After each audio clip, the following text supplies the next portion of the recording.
Nut Bolt tight ಹೇಳಿಕೆ ಕೋಲಾಹಲ ಜೋರಾಗ್ತಾ ಇದೆ. ಡಿಕೆಶಿ ಮಾತಿಗೆ ಪ್ರಶಾಂತ್ ಸಂಬರ್ಗಿ ಕಿಡಿಕಾರಿದ್ದಾರೆ. ಸುದೀಪ್ ತಮ್ಮ ಮಾತನ್ನ ಧೈರ್ಯವಾಗಿ ಹೇಳಿದ್ದಾರೆ. ಸುದೀಪ್ಗೆ ನಿರ್ಮಾಪಕನಾಗಿ ಸಿನಿಮಾ ಮಾಡುವ ಕಷ್ಟ ಗೊತ್ತಿದೆ.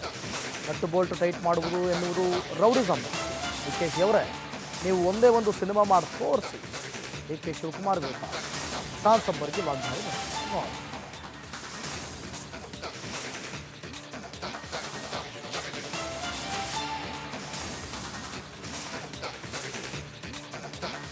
ಬಿಗ್ ಬಾಸ್ ಸ್ಪರ್ಧಿ ಹಾಗೂ ನಟರಾದಂಥ ಪ್ರಶಾಂತ್ ಸಂಬರ್ಗಿ ಅವ್ರ ಜೊತೆಲಿದ್ದೇನೆ. ಸರ್, ಈಗ ರಿಪಬ್ಲಿಕ್ ಕಾನ್ಕ್ಲೇವ್ಗೆ ಬಂದಂಥ ಸಂದರ್ಭದಲ್ಲಿ ಸುದೀಪ್ ರವರು ನಟ್ಟು ಬೋಲ್ಟು ವಿಚಾರವಾಗಿ ಮಾತನಾಡುವಾಗ ಬೇಸರವನ್ನು ಹೊರ ಹಾಕಿದ್ರು. ಯಾರ್ಯಾರು ಯಾವ್ಯಾವ ಇಲಾಖೆಯಲ್ಲಿ ವೃಂದದಲ್ಲಿ ಕೆಲಸ ಮಾಡ್ತಾರೆ ಅವ್ರಿಗೆ ಮಾತ್ರ ಆ ಕಷ್ಟ ಗೊತ್ತಿರುತ್ತೆ. ಉಳಿದವ್ರು ಮಾತಾಡೋಂಥ ಅವಶ್ಯಕತೆ ಇರಲಿಲ್ಲ. ಅದ್ರ ಜೊತೆಗೆ ನೇರವಾಗಿ ಹೇಳಿರೋವಂಥದ್ದು, ನಿಮ್ಮ ಮೇಲೆ ಗೌರವ ಇದೆ ಸರ್, ಆ ಗೌರವನ ಮತ್ತಷ್ಟು ಹೆಚ್ಚಿಸ್ಕೊಂಡು ಹೋಗ್ಬೇಕು, ಕಡಿಮೆ ಮಾಡುವಂಥ ಕೆಲಸ ಮಾಡಬಾರ್ದು ಅಂತ ಹೇಳಿದ್ದಾರೆ. ನಿಮ್ಮ ಅಭಿಪ್ರಾಯ ಸಿನಿಮಾ ರಂಗದ ಬಗ್ಗೆ, ಸುದೀಪ್ ಅವರ ಸ್ಟೇಟ್ಮೆಂಟ್ ಬಗ್ಗೆ, DCM DK ಶಿವಕುಮಾರ್ ಅವ್ರು ಹೇಳಿರೋ ಬಗ್ಗೆ ಏನಿದೆ? ನೋಡಿ, ಯಾವ ನಟನೂ ಪ್ರಸ್ತಾಪ ಮಾಡಿದಾಗ DK ಶಿವಕುಮಾರ್ ಅವರು ವಿತಂಡವಾದ ಒಂದು ಏನು ಹೆದರಿಕೆ ಬೆದರಿಕೆ ಥರದ್ದು ಮಾತಾಡಿದ್ರಲ್ಲ, ನಟ್ಟು ಬೋಲ್ಟು ಟೈಟ್ ಮಾಡ್ತೀವಿ, ನಮ್ಗೆ ಹೆಂಗೆ ಮಾಡಬೇಕು ಗೊತ್ತಿದೆ ಅಂತ ಹೇಳಿದ್ರಲ್ಲ, ಯಾವ ನಟನೂ ಮುಂದೆ ಬಂದು ಮಾತಾಡಲಿಲ್ಲ. ಮಾತೃ ಸಂಸ್ಥೆ ಅಂತ ಕರ್ಕೊಂಡುವ ಈ ಫಿಲ್ಮ್ ಚೇಂಬರ್ ಅವರು ಒಂದು ರೆಸೊಲ್ಯೂಷನ್ನು ಪಾಸ್ ಮಾಡಲಿಲ್ಲ. ಸೊ ಇದು ಅವರ ಅಂತರಾಳದ ಮಾತನ್ನು ಅವರು ಧೈರ್ಯವಾಗಿ ಬಂದು ಮಾತಾಡಿದ್ದಾರೆ. ಸುದೀಪು ನಟನಲ್ಲದೇ TV ನಿರೂಪಕ, ಪ್ರೊಡ್ಯೂಸರು ಅಷ್ಟೇ. ಸೊ ಆ್ಯಸ್ ಅ ಪ್ರೊಡ್ಯೂಸರ್ ಅವ್ರಿಗೆ ಗೊತ್ತಿದೆ ಒಂದು ಫಿಲ್ಮ್ ಮಾಡ್ಬೇಕಾದ್ರೆ ಎಷ್ಟು ಕಷ್ಟ ಇದೆ ಅಂತ. ಯಾವ ಥರದ ಪರ್ಮಿಷನ್ಗಳು ತೊಗೋಬೇಕು, ಯಾವ ಥರದ್ದು ದುಡ್ಡು ಹಾಕಬೇಕು, ಬಂಡವಾಳ ಹಾಕಬೇಕು, ಎಲ್ಲವೂ ಗೊತ್ತಿದೆ. ಈ ನಟ್ಟು ಬೋಲ್ಟು ಟೈಟ್ ಮಾಡೋದಿದೆಯಲ್ಲ, ಇದು ರೌಡಿಸಮಿನ ಮಾತು. ಸೊ ಈ ರೌಡಿಸಮ್ ಮಾತಾಡಿರೋದೇನು, ಹೆದರ್ಸೋದೇನು? ನೀವು ಉದಾಹರಣೆಗೆ ತಗೋದಾದರೆ, ಕಾಂಗ್ರೆಸ್ನ ಅನೇಕ ಜನರಿಗೆ ಆಲ್ರೆಡಿ ಫಿಲ್ಮ್ ಇಂಡಸ್ಟ್ರಿ ಇದ್ದಾರೆ. ಸಾಧು ಕೋಕಿಲ ಆಗಿರ್ಬೋದು, ಅನೇಕ ಉಮಾಶ್ರೀ ಆಗಿರ್ಬೋದು, ಅನೇಕರು ಕಾಂಗ್ರೆಸ್ಸನ್ನು ಗುರುತಿಸ್ಕೊಂಡಿದ್ದಾರೆ. ಸೊ ಯಾರನ್ನ ನೀವು ನಟ್ಟು ಬೋಲ್ಟು ಟೈಟ್ ಮಾಡ್ತಾ ಇದ್ದೀರಾ? ಪರಭಾಷಾ ಚಿತ್ರದ ಹಾವಳಿಗಳು ನಮ್ಮಲ್ಲಿ ಈಗ ಹೆಚ್ಚಾಗಿದೆ. ಕನ್ನಡದ ಚಿತ್ರರಂಗ ಅಳಿವು ಉಳಿವಿನಲ್ಲಿ ಹೋರಾಟ ಮಾಡ್ತಾ ಇದ್ದೆ.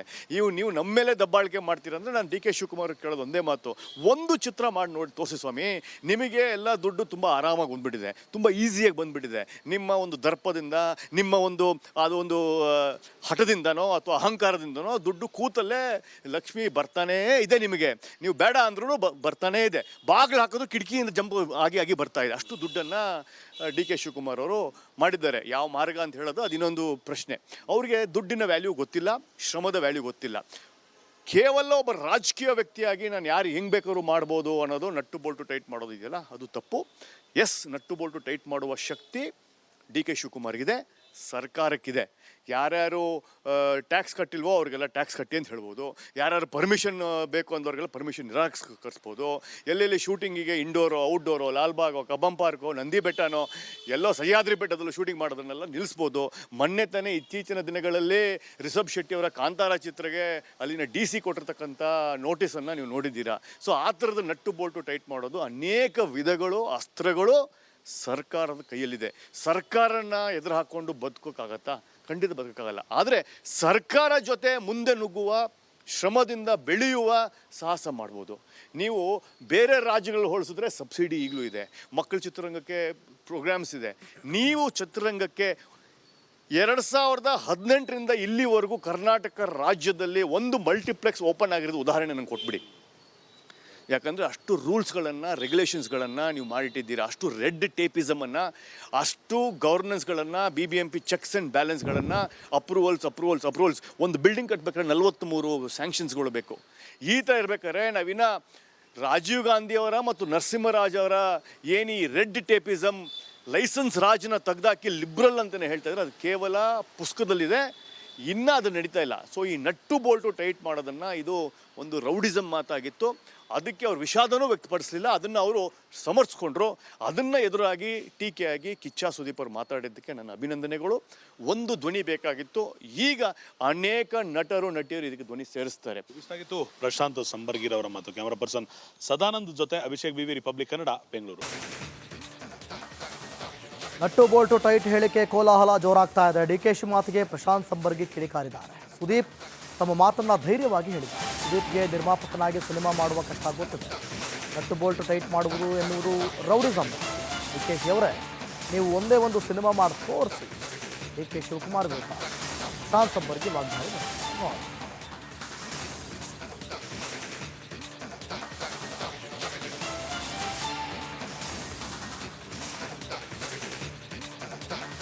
ಬಿಗ್ ಬಾಸ್ ಸ್ಪರ್ಧಿ ಹಾಗೂ ನಟರಾದಂಥ ಪ್ರಶಾಂತ್ ಸಂಬರ್ಗಿ ಅವ್ರ ಜೊತೆಲಿದ್ದೇನೆ ಸರ್. ಈಗ ರಿಪಬ್ಲಿಕ್ ಕಾನ್ಕ್ಲೇವ್ಗೆ ಬಂದಂಥ ಸಂದರ್ಭದಲ್ಲಿ ಸುದೀಪ್ ರವರು ನಟ್ಟು ಬೋಲ್ಟು ವಿಚಾರವಾಗಿ ಮಾತನಾಡುವಾಗ ಬೇಸರವನ್ನು ಹೊರ ಹಾಕಿದ್ರು. ಯಾರ್ಯಾರು ಯಾವ್ಯಾವ ಇಲಾಖೆಯಲ್ಲಿ ವೃಂದದಲ್ಲಿ ಕೆಲಸ ಮಾಡ್ತಾರೆ ಅವ್ರಿಗೆ ಮಾತ್ರ ಆ ಕಷ್ಟ ಗೊತ್ತಿರುತ್ತೆ, ಉಳಿದವ್ರು ಮಾತಾಡೋಂಥ ಅವಶ್ಯಕತೆ ಇರಲಿಲ್ಲ. ಅದ್ರ ಜೊತೆಗೆ ನೇರವಾಗಿ ಹೇಳಿರೋವಂಥದ್ದು, ನಿಮ್ಮ ಮೇಲೆ ಗೌರವ ಇದೆ ಸರ್, ಆ ಗೌರವನ ಮತ್ತಷ್ಟು ಹೆಚ್ಚಿಸ್ಕೊಂಡು ಹೋಗ್ಬೇಕು, ಕಡಿಮೆ ಮಾಡುವಂಥ ಕೆಲಸ ಮಾಡಬಾರ್ದು ಅಂತ ಹೇಳಿದ್ದಾರೆ. ನಿಮ್ಮ ಅಭಿಪ್ರಾಯ ಸಿನಿಮಾ ರಂಗದ ಬಗ್ಗೆ, ಸುದೀಪ್ ಅವರ ಸ್ಟೇಟ್ಮೆಂಟ್ ಬಗ್ಗೆ, DCM DK ಶಿವಕುಮಾರ್ ಅವ್ರು ಹೇಳಿರೋ ಬಗ್ಗೆ ಏನಿದೆ?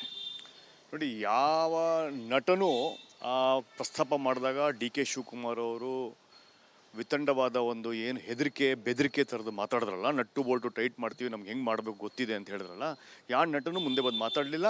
ಮಾತೃ ಸಂಸ್ಥೆ ಅಂತ ಕರ್ಕೊಂಡುವ ಈ ಫಿಲ್ಮ್ ಚೇಂಬರ್ ಅವರು ಒಂದು ರೆಸೊಲ್ಯೂಷನ್ನು ಪಾಸ್ ಮಾಡಲಿಲ್ಲ.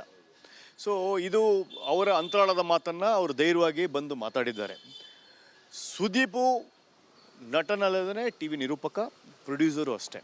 ಸೊ ಆ್ಯಸ್ ಅ ಪ್ರೊಡ್ಯೂಸರ್ ಅವ್ರಿಗೆ ಗೊತ್ತಿದೆ ಒಂದು ಫಿಲ್ಮ್ ಮಾಡ್ಬೇಕಾದ್ರೆ ಎಷ್ಟು ಕಷ್ಟ ಇದೆ ಅಂತ, ಯಾವ ಥರದ ಪರ್ಮಿಷನ್ಗಳು ತೊಗೋಬೇಕು, ಯಾವ ಥರದ್ದು ದುಡ್ಡು ಹಾಕಬೇಕು, ಬಂಡವಾಳ ಹಾಕಬೇಕು, ಎಲ್ಲವೂ ಗೊತ್ತಿದೆ. ಈ ನಟ್ಟು ಬೋಲ್ಟು ಟೈಟ್ ಮಾಡೋದಿದೆಯಲ್ಲ, ಇದು ರೌಡಿಸಮಿನ ಮಾತು. ಸೊ ಈ ರೌಡಿಸಮ್ ಮಾತಾಡಿರೋದೇನು, ಹೆದರ್ಸೋದೇನು? ನೀವು ಉದಾಹರಣೆಗೆ ತಗೋದಾದರೆ ಕಾಂಗ್ರೆಸ್ನ ಅನೇಕ ಜನರಿಗೆ ಆಲ್ರೆಡಿ ಫಿಲ್ಮ್ ಇಂಡಸ್ಟ್ರಿ ಇದ್ದಾರೆ. ಸಾಧು ಕೋಕಿಲ ಆಗಿರ್ಬೋದು, ಅನೇಕ ಉಮಾಶ್ರೀ ಆಗಿರ್ಬೋದು, ಅನೇಕರು ಕಾಂಗ್ರೆಸ್ಸನ್ನು ಗುರುತಿಸ್ಕೊಂಡಿದ್ದಾರೆ. ಸೊ ಯಾರನ್ನ ನೀವು ನಟ್ಟು ಬೋಟು ಟೈಟ್ ಮಾಡ್ತಾ ಇದ್ದೀರಾ? ಪರಭಾಷಾ ಚಿತ್ರದ ಹಾವಳಿಗಳು ನಮ್ಮಲ್ಲಿ ಈಗ ಹೆಚ್ಚಾಗಿದೆ. ಕನ್ನಡದ ಚಿತ್ರರಂಗ ಅಳಿವು ಉಳುವಿನಲ್ಲಿ ಹೋರಾಟ ಮಾಡ್ತಾ ಇದ್ದೆ. ನೀವು ನಮ್ಮ ಮೇಲೆ ದಬ್ಬಾಳಿಕೆ ಮಾಡ್ತೀರಂದ್ರೆ ನಾನು DK ಶಿವಕುಮಾರ್ ಕೇಳೋದು ಒಂದೇ ಮಾತು, ಒಂದು ಚಿತ್ರ ಮಾಡಿ ನೋಡಿ ತೋರಿಸಿ ಸ್ವಾಮಿ, ನಿಮಗೆ ಎಲ್ಲ ದುಡ್ಡು ತುಂಬ ಆರಾಮಾಗಿ ಬಂದುಬಿಟ್ಟಿದೆ, ತುಂಬ ಈಸಿಯಾಗಿ ಬಂದುಬಿಟ್ಟಿದೆ. ನಿಮ್ಮ ಒಂದು ದರ್ಪದಿಂದ, ನಿಮ್ಮ ಒಂದು ಹಠದಿಂದನೋ ಅಥವಾ ಅಹಂಕಾರದಿಂದನೋ ದುಡ್ಡು ಕೂತಲ್ಲೇ ಲಕ್ಷ್ಮಿ ಬರ್ತಾನೇ ಇದೆ. ನಿಮಗೆ ನೀವು ಬೇಡ ಅಂದ್ರೂ ಬರ್ತಾನೇ ಇದೆ. ಬಾಗಿಲು ಹಾಕೋದು ಕಿಟಕಿಯಿಂದ ಜಂಪ್ ಆಗಿ ಬರ್ತಾ ಇದೆ. ಅಷ್ಟು ದುಡ್ಡನ್ನು DK ಶಿವಕುಮಾರ್ ಅವರು ಮಾಡಿದ್ದಾರೆ. ಯಾವ ಮಾರ್ಗ ಅಂತ ಹೇಳೋದು ಅದು ಇನ್ನೊಂದು ಪ್ರಶ್ನೆ. ಅವರಿಗೆ ದುಡ್ಡಿನ ವ್ಯಾಲ್ಯೂ ಗೊತ್ತಿಲ್ಲ, ಶ್ರಮದ ವ್ಯಾಲ್ಯೂ ಗೊತ್ತಿಲ್ಲ. ಕೇವಲ ಒಬ್ಬ ರಾಜಕೀಯ ವ್ಯಕ್ತಿಯಾಗಿ ನಾನು ಯಾರು ಹೆಂಗೆ ಬೇಕಾದ್ರೂ ಮಾಡ್ಬೋದು ಅನ್ನೋದು ನಟ್ಟು ಬೋಲ್ಟು ಟೈಟ್ ಮಾಡೋದು ಇದೆಯಲ್ಲ, ಅದು ತಪ್ಪು. ಎಸ್, ನಟ್ಟು ಬೋಲ್ಟು ಟೈಟ್ ಮಾಡುವ ಶಕ್ತಿ DK ಶಿವಕುಮಾರ್ಗಿದೆ, ಸರ್ಕಾರಕ್ಕಿದೆ. ಯಾರ್ಯಾರು ಟ್ಯಾಕ್ಸ್ ಕಟ್ಟಿಲ್ವೋ ಅವ್ರಿಗೆಲ್ಲ ಟ್ಯಾಕ್ಸ್ ಕಟ್ಟಿ ಅಂತ ಹೇಳ್ಬೋದು. ಯಾರ್ಯಾರು ಪರ್ಮಿಷನ್ ಬೇಕು ಅಂದವ್ರಿಗೆಲ್ಲ ಪರ್ಮಿಷನ್ ನಿರಾಕರಿಸ್ಬೋದು. ಎಲ್ಲೆಲ್ಲಿ ಶೂಟಿಂಗಿಗೆ ಇಂಡೋರೋ ಔಟ್ಡೋರೋ, ಲಾಲ್ಬಾಗೋ, ಕಬ್ಬಂ ಪಾರ್ಕೋ, ನಂದಿ ಬೆಟ್ಟನೋ, ಎಲ್ಲೋ ಸಹ್ಯಾದ್ರಿ ಬೆಟ್ಟದಲ್ಲೂ ಶೂಟಿಂಗ್ ಮಾಡೋದನ್ನೆಲ್ಲ ನಿಲ್ಲಿಸ್ಬೋದು. ಮೊನ್ನೆ ತಾನೇ ಇತ್ತೀಚಿನ ದಿನಗಳಲ್ಲಿ ರಿಷಬ್ ಶೆಟ್ಟಿ ಅವರ ಕಾಂತಾರ ಚಿತ್ರಕ್ಕೆ ಅಲ್ಲಿನ DC ಕೊಟ್ಟಿರ್ತಕ್ಕಂಥ ನೋಟಿಸನ್ನು ನೀವು ನೋಡಿದ್ದೀರಾ. ಸೊ ಆ ಥರದ ನಟ್ಟು ಬೋಲ್ಟು ಟೈಟ್ ಮಾಡೋದು ಅನೇಕ ವಿಧಗಳು, ಅಸ್ತ್ರಗಳು ಸರ್ಕಾರದ ಕೈಯಲ್ಲಿದೆ. ಸರ್ಕಾರನ ಎದುರು ಹಾಕ್ಕೊಂಡು ಬದುಕೋಕ್ಕಾಗತ್ತಾ? ಖಂಡಿತ ಬದುಕೋಕ್ಕಾಗಲ್ಲ. ಆದರೆ ಸರ್ಕಾರ ಜೊತೆ ಮುಂದೆ ನುಗ್ಗುವ, ಶ್ರಮದಿಂದ ಬೆಳೆಯುವ ಸಾಹಸ ಮಾಡ್ಬೋದು. ನೀವು ಬೇರೆ ರಾಜ್ಯಗಳು ಹೋಲಿಸಿದ್ರೆ ಸಬ್ಸಿಡಿ ಈಗಲೂ ಇದೆ, ಮಕ್ಕಳ ಚಿತ್ರರಂಗಕ್ಕೆ ಪ್ರೋಗ್ರಾಮ್ಸ್ ಇದೆ. ನೀವು ಚಿತ್ರರಂಗಕ್ಕೆ 2018ರಿಂದ ಇಲ್ಲಿವರೆಗೂ ಕರ್ನಾಟಕ ರಾಜ್ಯದಲ್ಲಿ ಒಂದು ಮಲ್ಟಿಪ್ಲೆಕ್ಸ್ ಓಪನ್ ಆಗಿರೋದು ಉದಾಹರಣೆ ನನಗೆ ಕೊಟ್ಬಿಡಿ. ಯಾಕಂದರೆ ಅಷ್ಟು ರೂಲ್ಸ್ಗಳನ್ನು, ರೆಗ್ಯುಲೇಷನ್ಸ್ಗಳನ್ನು ನೀವು ಮಾಡಿಟ್ಟಿದ್ದೀರಾ. ಅಷ್ಟು ರೆಡ್ ಟೇಪಿಸಮನ್ನು, ಅಷ್ಟು ಗವರ್ನೆನ್ಸ್ಗಳನ್ನು, BBMP ಚೆಕ್ಸ್ ಆ್ಯಂಡ್ ಬ್ಯಾಲೆನ್ಸ್ಗಳನ್ನು, ಅಪ್ರೂವಲ್ಸ್. ಒಂದು ಬಿಲ್ಡಿಂಗ್ ಕಟ್ಟಬೇಕಾದ್ರೆ 43 ಸ್ಯಾಂಕ್ಷನ್ಸ್ಗಳು ಬೇಕು. ಈ ಥರ ಇರಬೇಕಾದ್ರೆ ನಾವಿನ್ನ ರಾಜೀವ್ ಗಾಂಧಿಯವರ ಮತ್ತು ನರಸಿಂಹರಾಜ್ ಅವರ ಏನು ಈ ರೆಡ್ ಟೇಪಿಸಮ್, ಲೈಸೆನ್ಸ್ ರಾಜ್ನ ತೆಗೆದಾಕಿ ಲಿಬ್ರಲ್ ಅಂತಲೇ ಹೇಳ್ತಾ ಇದ್ದಾರೆ. ಅದು ಕೇವಲ ಪುಸ್ತಕದಲ್ಲಿದೆ, ಇನ್ನೂ ಅದು ನಡೀತಾ ಇಲ್ಲ. ಸೊ ಈ ನಟ್ಟು ಬೋಲ್ಟು ಟೈಟ್ ಮಾಡೋದನ್ನು ಇದು ಒಂದು ರೌಡಿಸಮ್ ಮಾತಾಗಿತ್ತು. ಅದಕ್ಕೆ ಅವ್ರು ವಿಷಾದನೂ ವ್ಯಕ್ತಪಡಿಸಲಿಲ್ಲ, ಅದನ್ನು ಅವರು ಸಮರ್ಥಿಸ್ಕೊಂಡ್ರು. ಅದನ್ನು ಎದುರಾಗಿ ಟೀಕೆಯಾಗಿ ಕಿಚ್ಚ ಸುದೀಪ್ ಅವರು ಮಾತಾಡಿದ್ದಕ್ಕೆ ನನ್ನ ಅಭಿನಂದನೆಗಳು. ಒಂದು ಧ್ವನಿ ಬೇಕಾಗಿತ್ತು, ಈಗ ಅನೇಕ ನಟರು ನಟಿಯರು ಇದಕ್ಕೆ ಧ್ವನಿ ಸೇರಿಸ್ತಾರೆ. ಇಷ್ಟಾಗಿತ್ತು ಪ್ರಶಾಂತ್ ಸಂಬರ್ಗಿರವರ ಮಾತು. ಕ್ಯಾಮರಾ ಪರ್ಸನ್ ಸದಾನಂದ್ ಜೊತೆ ಅಭಿಷೇಕ್ BV, ರಿಪಬ್ಲಿಕ್ ಕನ್ನಡ, ಬೆಂಗಳೂರು.